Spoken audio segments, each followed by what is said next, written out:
참미 예수님, 연영모아 여러분, 그동안 안녕하셨습니까? 순교자 성월을 지내며 우리 신앙 선조들의 주님에 대한 사랑 이야기를 나누어 주시는 여러분이 계셔서 참으로 행복하고 그리고 감동 가득한 감사한 매일매일의 아침을 맞고 있습니다. 진심으로 감사드립니다. 시작 기도로 강의 시작하겠습니다. 사랑이 가득하신 하느님, 저희가 오늘 또 주님 앞에 차분히 앉아 있을 수 있게 해주심에 감사드립니다. 저희는 주님을 믿고 따르기로 매일 다짐해 봅니다만 막상 주님께 드리는 기도가 필요할 때에는 주님을 잊어버리곤 합니다. 그러나 뒤돌아보면 그래도 몇 년 전보다는 오늘이 주님께 조금이라도 더 가까이 다가가 있음을 확인하게 되니 주님의 옷자락이라도 잡고 있으려는 마음을 놓치고 싶지 않습니다. 주님, 이렇게 나약한 저희의 마음을 붙잡아 주시기를 간절히 청하오며 자비를 베풀어 주십시오.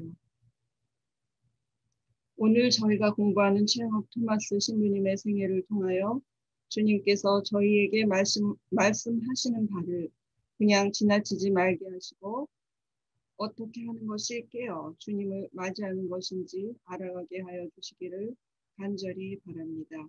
이 모든 말씀 우리 주 예수 그리스도의 이름으로 기도드립니다. 아멘.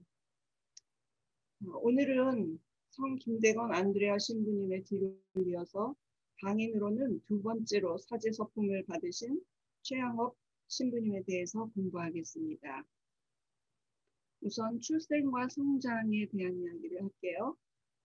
출생일은 1821년 3월 1일입니다. 김대건 신부님도 그 1821년에 태어나셨죠. 둘이 동갑이세요.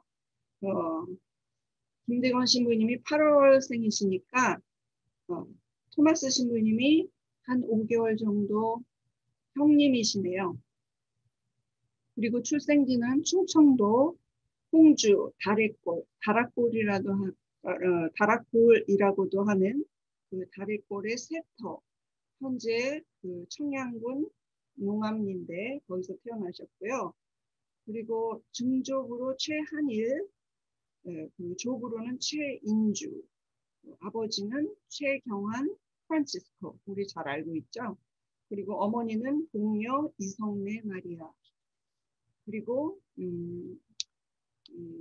토마스 신부님이 첫째고요. 그 밑으로 동생이 5명이 있어요. 사실은. 근데 이제 한 명은 그 어머니와 함께 공녀 이성래 마리아와 함께 옥에 같이 있으면서 옥에 있을 때 죽었죠. 그러면 동생에 대한 거를 조금 살펴볼까요? 첫째 동생 최희정 야구보는 박해 기간에 그 세 어린 동생을 데리고 많은 고초를 겪죠. 그에 대한 행적은 별로 알려지지 않았어요. 그렇지만 말년에 충북 진천군 바라산 교우촌에서 선종하였다는 기록이 전해지고 있고요. 최희정은 아들 셋을 두었어요. 그리고 막내 아들 최유종의 손자가 현재 원주교구의 최기식 신부님이시랍니다. 최기식 신부님 아주 유명하시죠. 그리고 이 최희정 야구부가 이제 그 동생들을 잘 돌봐야 되니까는 잘 못하니까 그 아버지의 형제들, 그러니까 큰 아버지죠. 그 큰아버지 두 분이 계셨는데 그 두 분한테 나누어서 동생들을 맡기기도 합니다. 둘째 동생 최선정 안드레아가 있습니다. 사람됨이 비범하고 성정이 걸걸해서 모친 이성래 마리아와 아주 많이 닮은 그런 사람이었고요. 스라의 딸만 둘을 두었습니다. 후에 경기도 광주군 시어골 교우촌에서 선종하였다고 합니다. 그 다음에 셋째 동생 최우정 바리시오는 그 송막달레나와 결혼한 후에 수년을 진천 동골에서 살다가 박해로 피해 다니면서 묵주와 상본을 만들어서 팔았어요. 그리고 그 아내인 송막달레나는 바느질로 어렵게 생활하였지요. 그 후에 집신 장수가 된 두 내외는 무사히 박해 시대를 지나게 됩니다. 위로 딸 둘과 아래로 아들 둘을 두었는데 큰딸 아타나시아에게서 박우철 신부님이 배출됩니다. 병인 박해 이후 10년 가까이 신발 장수를 하던 최우정은 불랑 신부 후에 이제 제7대 교구장이 되시는 분인데 그분의 복사가 되어서 이제 전국을 순회하다가 1886년 56세 정도의 당시 유행하던 악질로 이제 숨을 거두게 되죠. 그리고 이제 막내 동생 최신정 벨레심포로는 송아가타와 결혼을 합니다. 제가 이렇게 하면서 여기 그 셋째 동생 최우정도 송막달레나 그리고 막내 동생 최신정도 송아가타 송씨예요 부인이. 그래서 같은 송씨네 그랬더니 이 두 여인은 자매지간이었어요. 그런데 나중에 최양업 신부님이 한국에 그러니까 조선에 들어와 가지고 동생들을 만나고 다니면서 이 송 막달레나와 아가타를 알게 되었어요. 그래서 이제 교우였으니 같은 교우였고 그 아버지가 아주 독실한 신사여서 자기 동생들한테 이렇게 결혼을 시켰다고 합니다. 그래서 이제 그 송 아가타라는 분이 1930년도에 돌아가셔요. 그래서 이분이 굉장히 많은 그 최양업 신부님 일가에 대한 이야기를 많이 전해준 것 같더라고요. 그 이분이 이제 결혼 후에 최 신부를 모시고 광주 소리울에서 살다가 몇 해 후에 최 신부의 권유로 다시 안양의 담배골 옛 고향으로 이사하였답니다. 종종 최 신부가 그곳에 들르면 부친 묘에 올라가서 묵주기도를 바치고 눈물을 흘렸다고 합니다. 나중에 심해지는 박해를 피해서 광주군 한박동에서 살다가 포졸들이 들이닥쳐서 피신을 하게 되고 그래서 국어를 하면서 유랑 생활을 하였다고 합니다. 이 막내 동생이요. 최신정 벨레신포로가요. 그리고 이제 장사를 시작하려고 빚을 냈지만 실패를 하고 그리고 어느 날 뭐 읍내 갔다 온다고 나가셔서 소식이 두절됐답니다. 그래서 이제 그 막내 동생은 그렇게 되고 그 다음에 이제 투옥된 어머니와 함께 있다가 그 숨을 거둔 젖먹이 막내 그 최 스테파노가 있었죠. 그래서 이제 제가 나누어 드린 그 강의 안에 3페이지에 보면 최경환, 최양업 부자의 가계도가 그려져 있어요. 그래서 이게 좀 흥미로운데요. 그 최양업 신부님을 비롯해서 포함해서 7명의 사제가 나왔어요. 한 200년 동안 7명의 사제가 났다는 건 정말 대단한 일이었죠.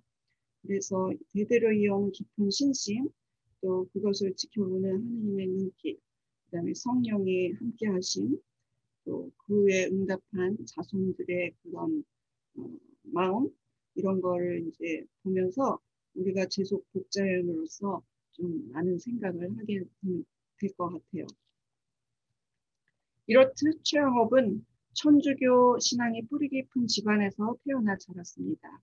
그의 중조부 최한일은 1787년 한양에 거주할 당시 내포의 사도로 불리는 이존창에게서 교리를 배워서 신자가 되었고요. 그 이존창의 따님을 아내로 맞아들였죠. 그러나 그는 신자가 되는 오래지 않아서 아들 최인주만을 둔 채로 세상을 떠나고 맙니다. 최인주는 모친을 모시고 살다가 1791년에 그 시내 박해 때 고초를 겪고서 그 더 큰 화를 피하기 위해서 한양으로 이주를 하게 됩니다. 한양을 그때 한양을 살고 있었는데 한양을 떠나서 여러 지역을 전전하게 가기 시작한 거예요. 그때부터. 그래서 오늘날 청양 땅에 정착을 하게 되죠. 그래서 다락골은 최인주의 활동으로 인해서 교우촌으로 변모하게 됩니다. 그러나 이제 비신자인 친척들과 교류하게 되고, 그리고 이제 자리를 잡아감에 따라서 경제적으로 안정이 되어감에 따라서 집안의 그 신앙이 점차 식어갔어요. 이에 그 막내 아들인 최경환 프란치스코, 즉 최영업 신부의 아버님이시죠. 고향을 떠나기로 결심하고 가족을 설득해서 집안 식구들과, 즉 자기 그 형님 두 분이 있었잖아요. 식구들과 한양에 그 낙동으로 이주를 합니다. 다시 또 한양으로 오게 된 거예요. 그러나 이곳에서도 신앙생활을 마음 편히 할 수 없었죠. 신자들의 잦은 출입으로 천주교를 믿고 따른다는 사실이 발각되어서 박해를 받을 위험에 있었습니다. 이에 최경환 형제들은 이제 뿔뿔이 흩어지게 돼요. 맏형인 그 영렬 가족은 목천 서덕골로, 둘째 영겸 가족은 용인 한덕동으로, 최경환 가족은 강원도 김성과 경기도 부평의 산간지대로 이렇게 갔다가 거기서 정착을 못하고 최경환은 또다시 1838년에 과천 수리산 귀뜸이 마을, 현재 안양이랍니다. 거기로 이주해서 이제 정착을 하게 돼요. 그곳에서 산농을 일구면서 이제 살만한 곳으로 만들었어요. 그러니까 오래지 않아 거기에 이제 교우촌이 형성이 되었죠. 최경환은 모방 신부님에 의해서 수리산 교우촌의 회장으로 임명이 됩니다.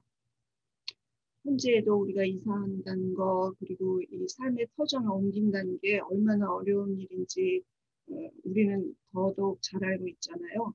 그 옛날 우리 천주교인들이 얼마나 주님을 사랑했는지, 그리고 신앙 실천을 위해서 얼마나 많은 것을 이제 포기하셨었는지, 그리고 얼마나 고단한 삶을 살아가셨었는지 우리가 짐작해 볼 수 있습니다. 최양업은 이러한 부모 밑에서 신신 깊은 소년으로 자라났으며 모방 신부에게 신학생으로 추천된 첫 번째 소년이었습니다. 최양업은 1836년 2월 6일 모방 신부의 거처에 도착했고, 뒤를 이어서 같은 해 3월 14일에 최방제가, 그리고 7월 11일에 김대건이 도착해서 이제 세 명이 함께 공부를 하게 되었습니다.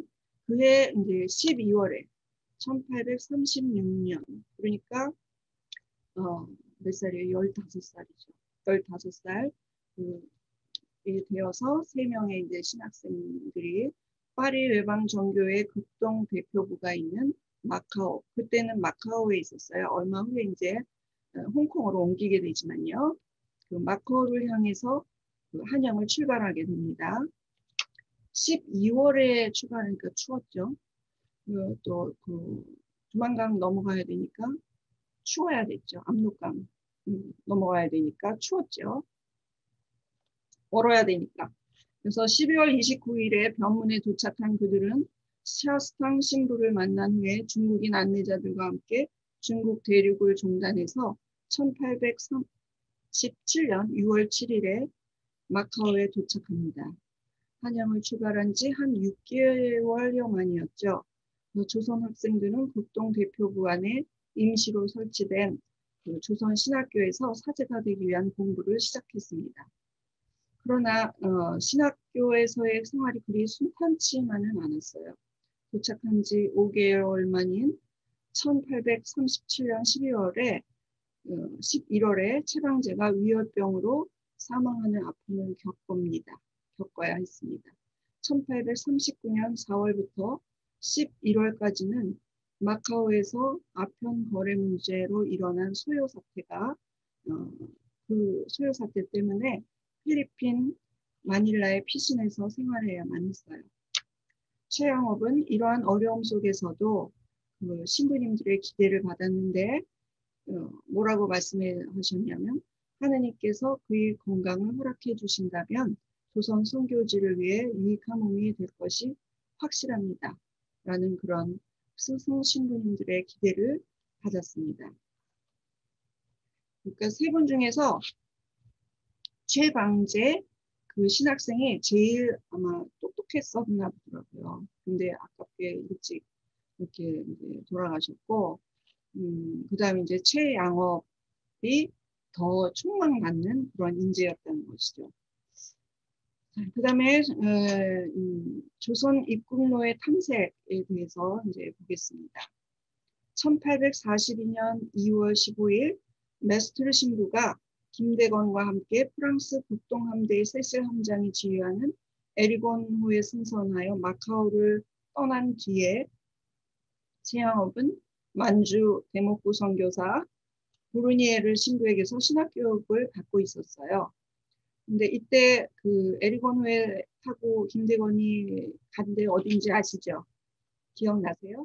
그 난징 조약을 보러 갔죠. 아편 전쟁 후에 결과로서 중국과 영국이 난징 조약을 맺는데 거기에 이제 이 프랑스 함대 그 세실 함장이 거기에 가는 거예요. 가는데 그 우리 김대건 신부와 같이 가게 되고 거기에서 그 통역관으로서 활약하게 되잖아요.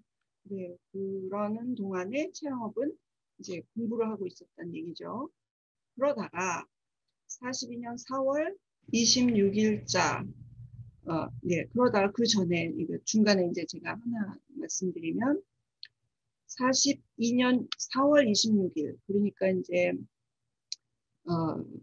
김대건이 에리곤호에 타고 가고 난 다음에 얼마 있다가 이제 최양업 신부가 르 그레주아 신부님께 이제 편지를 씁니다. 르 그레주아 신부님은 그 처음에 왔을 당시에 이 대표부에 처음 왔을 당시에 거기에 대표 그 신부로서 있던 분이에요. 그분이 이제 그 다른 발령지를 받아서 파리로 프랑스로 돌아가 계셨거든요. 그래서 그분께 이제 편지를 보냅니다. 이 편지가 그 대표부에 그냥 남아 있었기 때문에 그거를 모아서 그 신부님의 서한집이 나오게 되죠. 그래서 이제 이게 편지를 보내는 이 편지가 남아 있습니다. 그 42년 4월 26일자 편지를 시작으로 해서 1860년 9월 3일까지 그 19통, 20통 이상을 썼는데 19통만 남아있는 거죠. 자, 그랬고,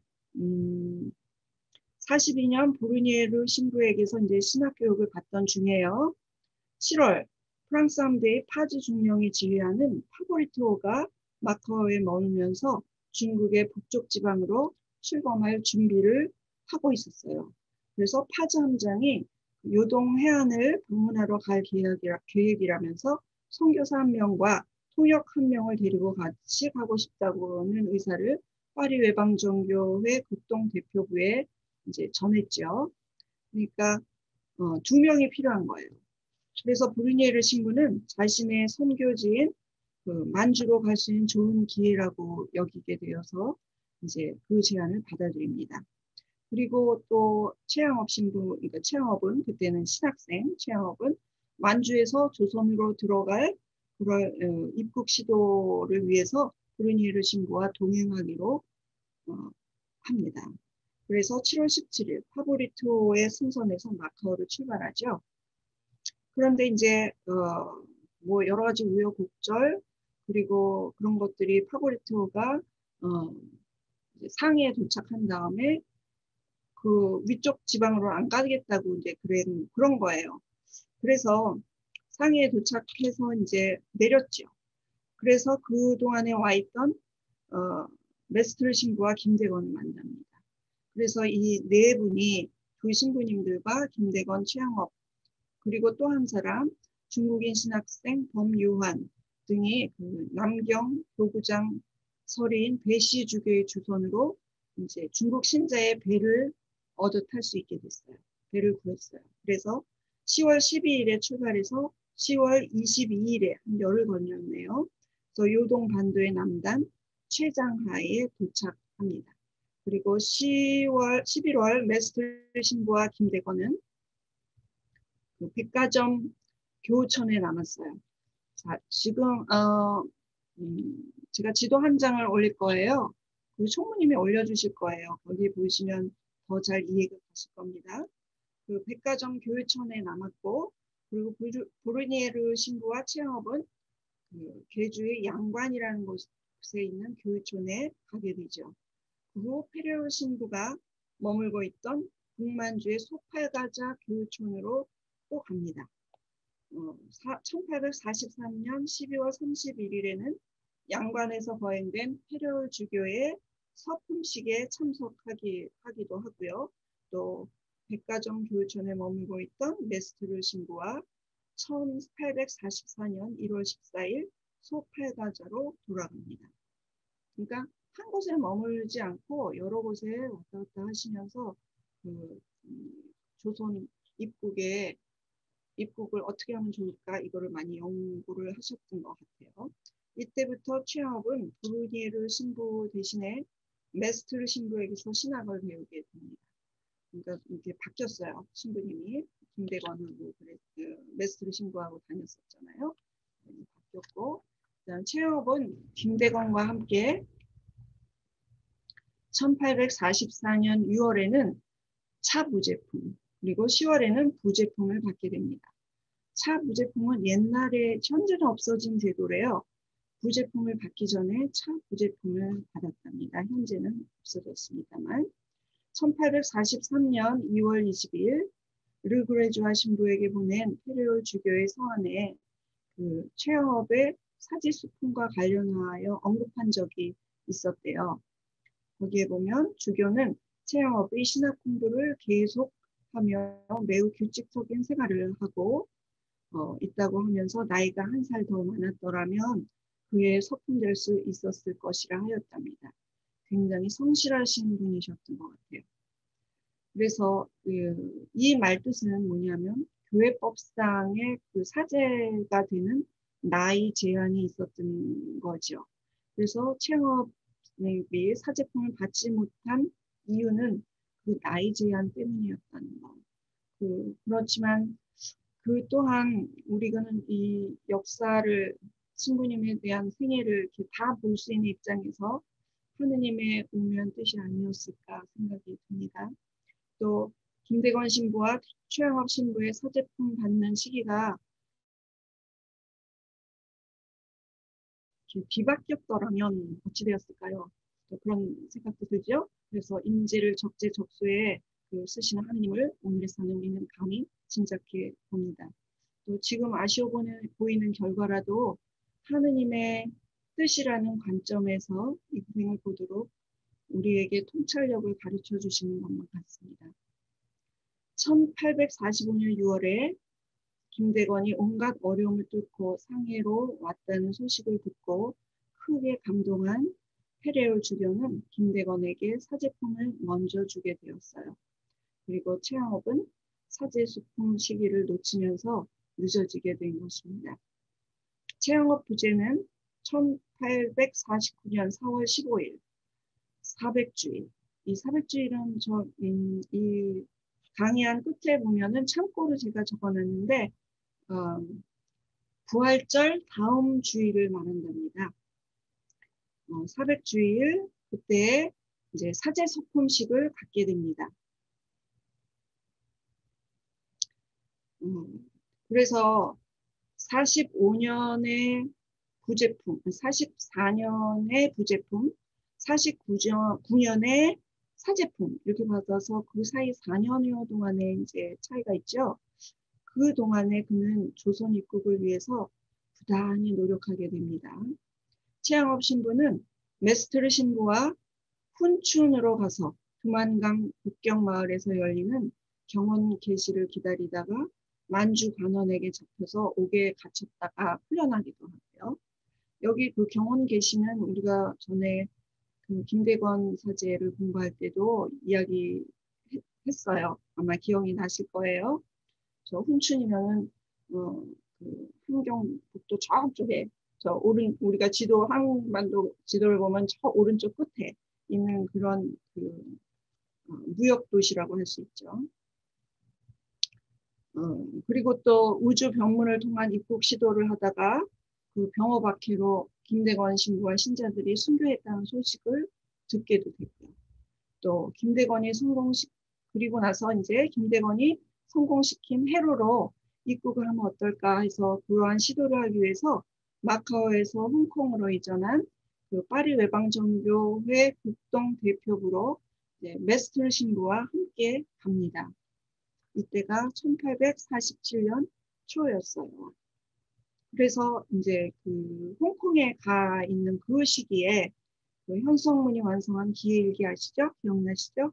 그 기해일기에다가 페레오주교가 병호박해 순교자들의 행적을 덧붙인 그 기해 그리고 병호박해 순교자들의 행적 그것을 이제 그것이 국동 대표부에 전달이 됩니다. 그래서 프랑스의 원본을 라틴어로 번역하기도 하셨죠. 그것을 읽으면서 얼마나 마음이 찢어지셨을까요? 더더욱 조선 입국의 열망이 커지셨을 거예요. 자, 이 번역판은 파리 외방정교회 본부에 전해져서 오늘날 교회사 연구에 지대한 도움을 주고 있죠. 1847년 6월 조선으로 가는 또 다른 기회를 만납니다. 그것은 1846년에 세실 제독이 조선 정부에 전달한 문책서에 대한 답장을 받기 위해서 조선으로 출발할 것이라는 사실을 알게 된 것입니다. 그 1846년에 세실 제독이 우리나라의 조선에 가지요. 조선에 가서 그 어디더라? 배를 대놓고 그 조선의 정부 인사들 만나기를 요청합니다. 그러면서 이제 왜 그랬냐면은 신부님들 3분을 순교시켰잖아요. 참수했잖아요. 그래서 그거에 대한 항의로 와서 이제 그 조선 정부 사람들을 만나기를 원했지만 거기 그 포구의 주민들이 그거를 받아들이지 않았어요. 그래서 그 조선 정부에 보내는 편지를 괴짝에 넣어서 그 물이 안 닿는 그런 곳에 놔두고 갑니다. 그래서 그 다음에 오겠다 그러면서 이제 가지요. 그래서 이 세실 제독이 1847년에 다시 그 답장을 받으러 가는 거예요. 그래서 조선으로 출발할 거라는 그런 사실을 알게 된 거죠. 그래서 메스트르 신부와 함께 그 배에 승선하게 됩니다. 그러나 1847년 8월에 조선으로 향하던 군함이 좌초됩니다. 그래서 프랑스 군인들은 전라도 고군산도라는 그 고군산도에 긴급 대피합니다. 이때 최영업은 통역을 맡아서 이제 맡아보는 중에 신자들을 찾습니다. 마침내 교회 배를 타고 이제 신자들 찾았어요. 찾아서 교회 배를 타고 입국하려고 약속까지 합니다. 그런데 그 세실 함장이 반대해요. 너무 위험하다. 그래갖고 허락하지 않았어요. 그래서 이제 보국을 코앞에 두고 이제 이렇게 내리기만 하면 되는데 다시 되돌아갈 수밖에 없었습니다. 나중에 알게 된 사실은요. 이때 그 최양업 신부에 대한 이제 소문을 이제 그런 소문이 페레르 주교의 귀까지 들어갑니다. 그래서 이제 그리고 최 신부의 사촌 형이 거룩배를 준비해서 이듬해 여름 내내 기다렸었다는 거예요. 그랬는데 이제 그 최양업 신부는 세실 제독의 배가 좌초가 되는 바람에 여기 이제 또 갈 수가 없게 되는, 만나지를 못하게 되는 그런 사연이 있었습니다. 그 후에도 최영업 부제는 2차례 48년과 49년 그러니까 계속 시도를 하신 거네요. 그렇죠? 걸쳐서 입국을 시도했으나 성공하지 못합니다. 1849년 부활주 후의 첫 일요일 상해에서 드디어 사제서풍을 받습니다. 그리고 그해 5월에 최양업 신부는 요동지방으로 갑니다.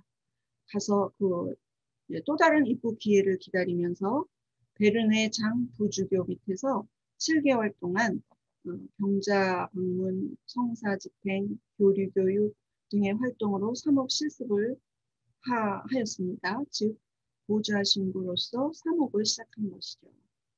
그래서 1849년 11월 말 페레올 주교의 명령을 받고 메스트르 신부와 함께 중국 국경에서 조선 교우를 만납니다. 그러나 신중을 기하기 위해 메스트르 신부는 중국에 남겨두고 혼자 그 조선 교우들과 함께 이제 국경을 넘을 결심을 합니다. 그날은 무척 추웠대요. 너무나 세찬 바람에 그 혹독한 추위 때문에 국경 보초들이 밖에 나와 있지 못하고 집 안에 들어가 있었던 거예요. 그래서 이 이제 그 토마스 신부님하고 교우들이 그냥 걸어서 들어왔답니다. 그래도 사람이 없었대요. 아무도. 그렇게 추웠대요. 그 추위를 무릅쓰고 그 길을 통과해서 오신 것이죠.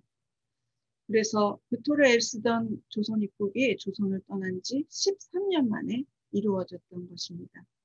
상해에서 요동으로 또 조선으로 당시 이 행적을 최 신부는 마지막 탐험이라고 르그레주와 신부님께 드리는 서한에 적고 있는데요. 그때의 심정을 이렇게 쓰고 있습니다. 이 마지막 탐험은 지루하고 길었습니다. 이전의 여행들에 비하여 필요한 방비가 더욱 부족하여 희망은 훨씬 더 적어 보였습니다만 그럴수록 저로서는 내적으로 더욱 큰 신뢰를 불러일으켰습니다. 우리 안에서 더 미약할수록 우리는 그만큼 하느님 안에서 더욱 강해지게 마련입니다. 그렇게 적고 있습니다. 그리고 12월 말에 한양 땅을 밟게 되죠. 그래서 이 편지는 한양이 그러니까 조선에 들어와서 쓴 편지였어요. 이번에는 최양업 신부님의 사목활동, 조선에서의 사목활동과 그 선정하시기까지의 이야기를 들려드리겠습니다. 한양에 도착해서 하루를 묵은 최영업 토마스 신부님은 중병을 앓고 있는 다빌리 안 신부를 문병해서 병자성사를 베풀고 충청도에 머물고 있던 그 페레올 주교를 방문해서 귀국 인사를 합니다. 그리고는 전라도에서부터 12년 동안의 사목 활동에 착수하게 되죠. 그는 먼저 6개월 동안 전라도, 경상도, 충청도, 강원도, 평안도에 있는 교우촌을 순회하면서 예비자를 찾아서 세례를 베풀고 또 신자들에게 고백성사를 베풀고 또 미사성제를 집전했습니다. 최 신부는 초기 방문 중에는 초기 순회 다시 해야 돼. 여기서부터 다시 할게요. 이거 말을 2번을 써가지고 지금.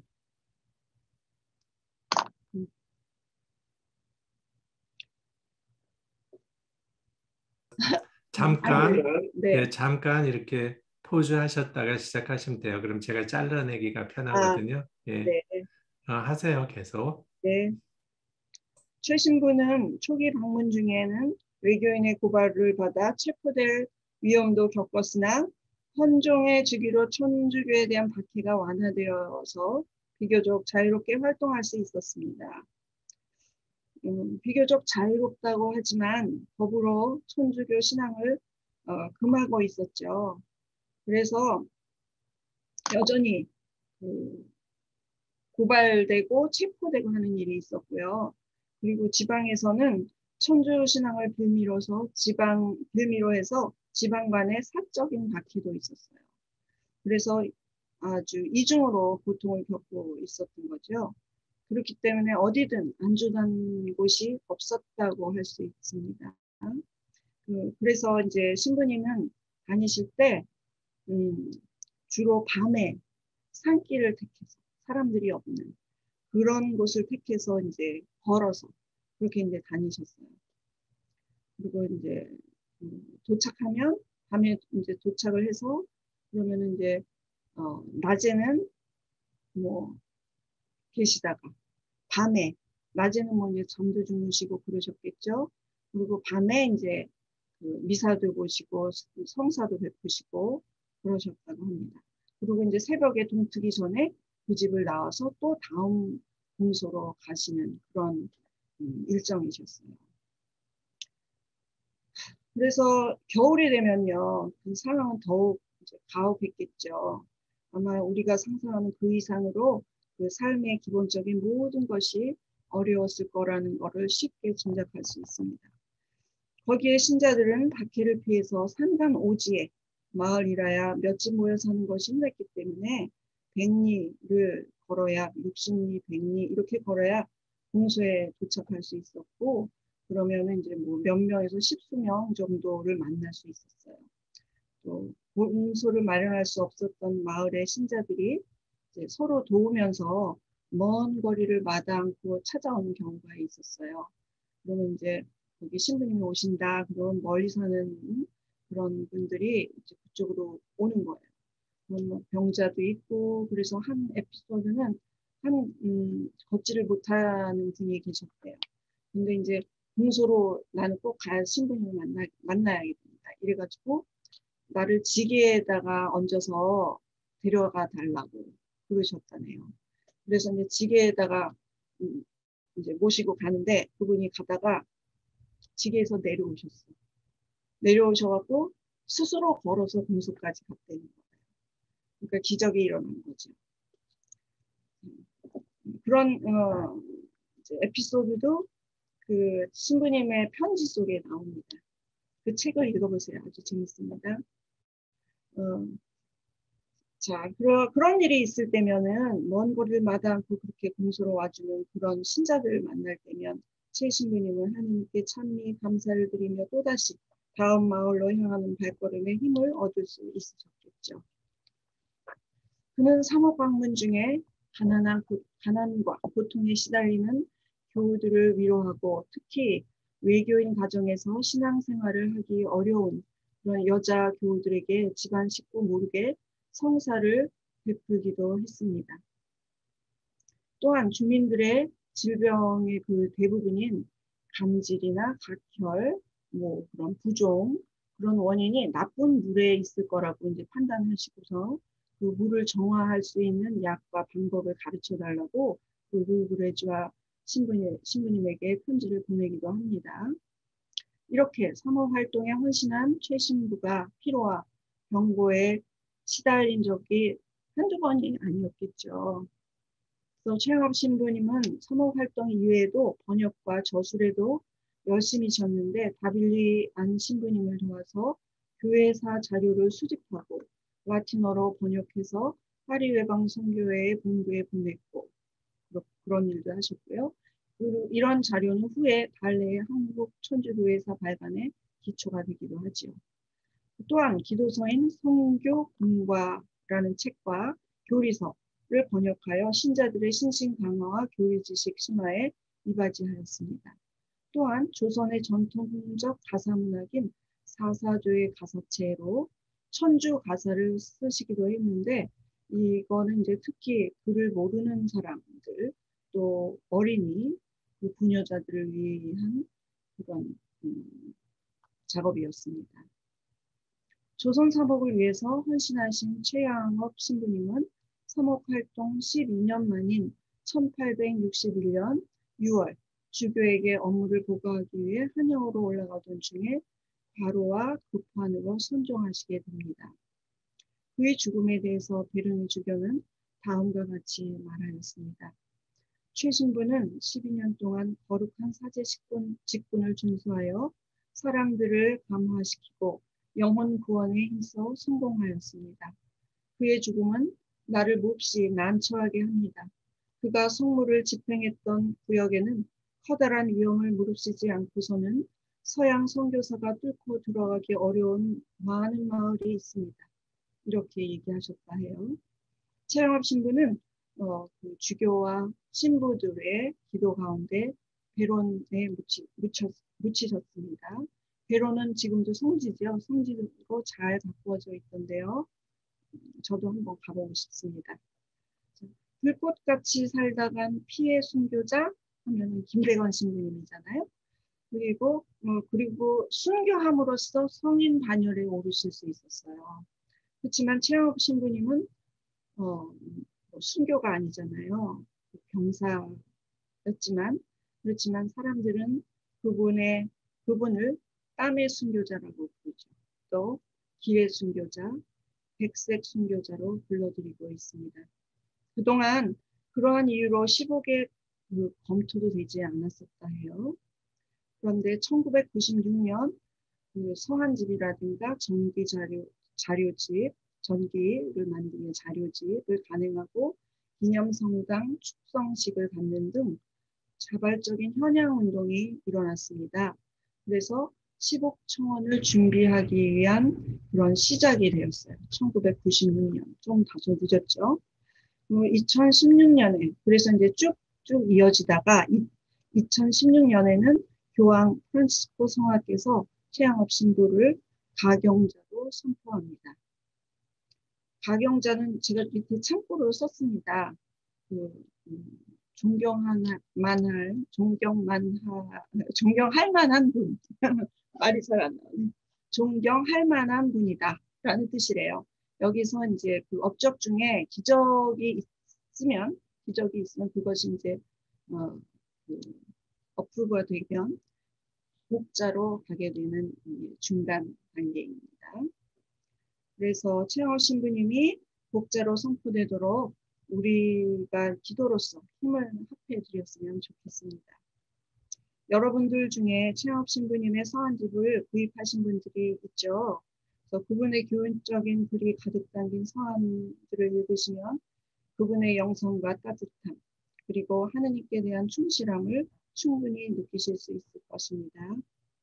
이것으로 오늘 강의를 마치고요. 다음 시간에는 11월이 되겠네요. 10월에는 우리 연피정이 있으니까 11월에 조선의 개국과 신앙의 자유를 얻게 되지만 교난이 계속되는데 그거에 대한 공부를 요한 형제님과 같이 하시기 바랍니다. 연피정 때 뵙겠습니다. 감사합니다. 마침 기도드리겠습니다. 좋으신 성부와 성자와 성령의 이름으로 아멘. 좋으신 주 하느님, 오늘 저희가 배운 최양업 신부님의 생애가 우리 모두의 마음에 올려 새겨져 삶의 한 자락에 스며나오는 자연분이 되게 하시며 미약할수록 그만큼 하느님 안에서 강해지는 저희가 되도록 도우소서. 우리 주고 한국 순교자들이여 저희를 순교 정신으로 살게 하소서. 예수님, 이것이 주님을 사랑하고 죄인들의 회개를 위하며 마리아의 하저없으신 성신께 끼친 욕을 배상하는 것이옵니다. 성부와 성자와 성령의 이름으로 아멘. 감사합니다.